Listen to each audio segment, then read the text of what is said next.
Present perfect tense. আজকে এই ক্লাসে আলোচনা করব প্রেজেন্ট পারফেক্ট টেন্স নিয়ে। যাদের প্রেজেন্ট পারফেক্ট টেন্সে প্রবলেম আছে, যারা টেন্স শিখতে চাচ্ছেন, অবশ্যই ক্লাসটা প্রথম থেকে শেষ পর্যন্ত দেখবেন। প্রথমত আমরা বলবো প্রেজেন্ট পারফেক্ট টেন্স বলতে আমরা কি বুঝি। বর্তমানে কোনো কাজ এই মাত্র শেষ হয়েছে, তার ফল এখনো বিদ্যমান আছে, সেটা কি হবে? প্রেজেন্ট পারফেক্ট টেন্স হবে। যেমন আমি খেয়েছি, আমি গিয়েছি, আমি পড়েছি, আমি লিখেছি। বাংলা কি আসে? সে গিয়েছে, গিয়েছে যদি উচ্চারণ আসে, সেটা কি হবে? প্রেজেন্ট পারফেক্ট টেন্স হবে। দেখেন, তো লক্ষ্য করেন, আপনার জন্য বেশ কয়েকটা সেন্টেন্স লিখেছি। এই সেন্টেন্সের মাধ্যমে প্রেজেন্ট পারফেক্ট টেন্সটা ক্লিয়ার করব। তবে এই বাক্যগুলো মেক করার ক্ষেত্রে আমাদের একটা টাক্সার আছে, সেই টাক্সারটা অবশ্যই জানতে হবে। একটু লক্ষ্য করেন, দেখেন, সাবজেক্ট প্লাস, আমরা এই টাক্সার দিয়ে সেন্টেন্সগুলো মেক করব। হ্যাভ হ্যাজ প্লাস বি3 প্লাস অবজেক্ট। এই টাক্সার দিয়ে আমরা কি করব? সেন্টেন্সগুলো মেক করব। এখন একটা জিনিস লক্ষ্য করেন, কখন আমরা কোন সাবজেক্টের ক্ষেত্রে হ্যাভ আর হ্যাজ ইউজ করব?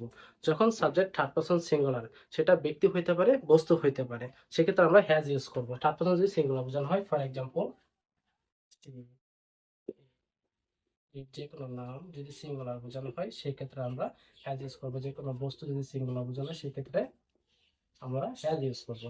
আর বাকি সব ক্ষেত্রে আমরা হ্যাভ ইউজ করবো। ফর এক্সাম্পল, আই, উই, দে। যে কোনো বস্তু যদি প্লুরাল বোঝানো হয়, বুকস, সেক্ষেত্রে আমরা কি ইউজ করবো? হ্যাভ। আচ্ছা, হ্যাভ আর হ্যাজের ব্যবহারটা বুঝতে পারছি, কখন কোন সাবজেক্টের ক্ষেত্রে আমরা ইউজ করবো। এখন দেখেন, এই বাক্যগুলো আমরা এই টাক্সের সেন্টেন্স মেক করবো। Subject plus have has plus বি3, এই টাক্সের আমরা মেক করবো। যেমন, আমি স্কুলে গিয়েছি, সেই কাজটি করেছে, তারা চিঠি পেয়েছে। এই সেন্টেন্সের মতো ক্লিয়ার করবো। আমি স্কুলে গিয়েছি, তাহলে এখানে প্রথমত আমরা সাবজেক্ট বসালাম। আমি ইংলিশ কি আই, আয়ের সাথে আমরা কি বসাবো? Object verb have. তাহলে আই হ্যাভ। তারপর আমাদের কি বসাতে হবে? বি3। আচ্ছা, গিয়েছি, গিয়েছি, যাও ইংলিশ কি? গো। গো 3 নম্বর ফর্ম কি হবে? গন। তারপর আমাদের কি বসাতে হবে? School, to school.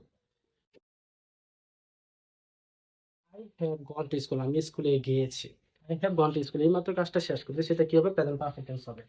তারপর এটা লক্ষ্য করেন, সে কাজটি করেছে, এই মাত্র কাজটি শেষ করেছে, সেটা কি হবে? প্রেজেন্ট পারফেক্ট হবে। আচ্ছা, সে হলো একটা কি? সাবজেক্ট। এখানে সে জিনিস কি? হি। হি এর সাথে কি হবে? Has, original verb. He has. এখানে তারপর আমাদের বসাতে হবে বি3। এখানে করেছে, করা ইংলিশ কি? ডন। ডন 3 নম্বর ফর্ম কি হবে?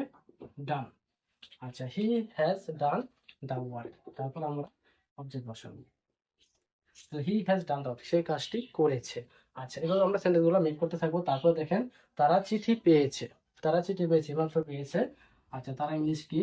দে। দের সাথে আমরা কি ইউজ করবো? হ্যাভ। কারণ কি? দে একটা কি? Third person plural number. এখন তারপরে আমরা কি ইউজ করবো? বি3। পেয়েছে, তার ইংলিশ কি? গেট। গেটের 3 রকম কি হবে? গট। They have got. তারপর আমাদের আশা করি প্রেজেন্ট পারফেক্ট নিয়ে